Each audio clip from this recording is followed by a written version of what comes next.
Hi viewers, అందరికీ నమస్కారం. Welcome to Sravya's recipes. Hi అండి. ఇవాళ మన రెసిపీ బోడ కాకరకాయ తీపి కూర. అయితే ఈ రెసిపీ ఎలా చేయాలనేది చూద్దామా మరి. ఇక ప్రాసెస్ స్టార్ట్ చేద్దామా అండి.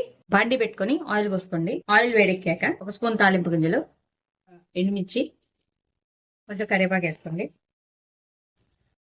రోస్టెడ్ వచ్చేదాకా వేయిస్తున్నామండి.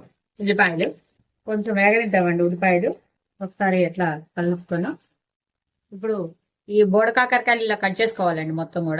మొత్తం వేసేసుకున్నాం మనము. దీంట్లో కొంచెం పసుపు,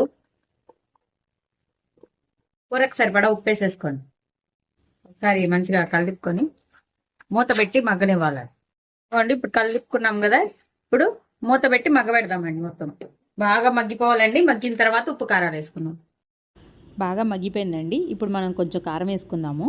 ఇది స్వీట్ కర్రీ కాబట్టి కారం కొంచెం వేసుకుందామండి, ఎక్కువ వేసుకోవద్దు. కారం కొంచెం వేసుకోండి, తీపి కర్రీ కదా. ఒకసారి మొత్తం కలుపుకున్నామండి.